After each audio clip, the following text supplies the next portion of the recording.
অ্যানাস কিচেনে আপনাদের সবাইকে স্বাগত। আশা করি সবাই ভালো আছেন।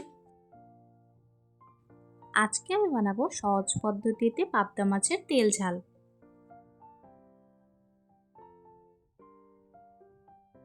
আমি আজকে 3টে বড় সাইজের পাবদা মাছ নিয়েছি। ভালো করে ধুয়ে নিয়ে হলুদ গুঁড়ো, নুন, সামান্য লঙ্কা গুঁড়ো দিয়ে ভালো করে মেখে নেব।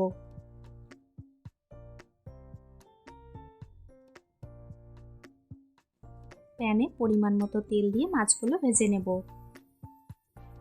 যতক্ষণে মাছগুলো ভাজা হচ্ছে সেই সময় একটি মশলা তৈরি করে রাখবো। হাফ টিস্পুন করে হলুদ গুঁড়ো, লঙ্কা গুঁড়ো ও জিরে গুঁড়ো। মশলাগুলোতে জল দিয়ে গুলে রাখবো।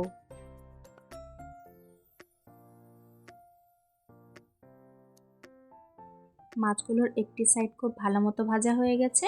এখন মাছগুলো উল্টে দেব। আজকের রেসিপিটা যদি আপনাদের ভালো লাগে আমার চ্যানেলটিকে লাইক, শেয়ার, সাবস্ক্রাইব করে আমার পাশে থাকবেন। মাছগুলো ভাজা হয়ে গেছে। এখন কড়াইতে 1 টেবিল স্পুন তেল দিয়ে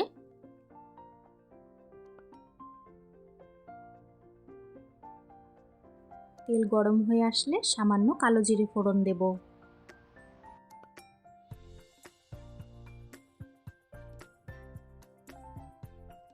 এখন গুলে রাখা মশলাটা দিয়ে দিব।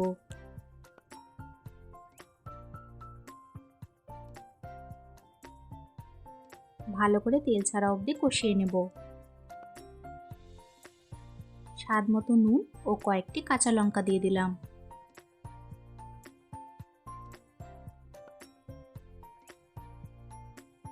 একটু সময় নিয়ে ভালো করে কষিয়ে নেব।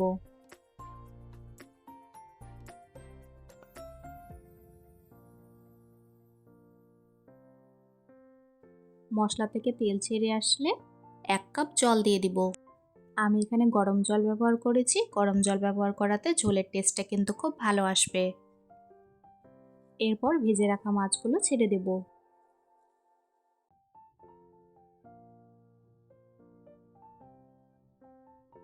মাছগুলো দিয়ে আরও 2-3 মিনিট মতন ফুটিয়ে নেব। ব্যাস তৈরি হয়ে গেল আমাদের আজকের রেসিপি, খুবই টেস্টি পাবদা মাছের তেল ঝাল। আমার রেসিপিটি ফলো করে একবার এইভাবে পাবদা মাছের তেল ঝাল অবশ্যই ট্রাই করবেন। আশা করি ভালো লাগবে।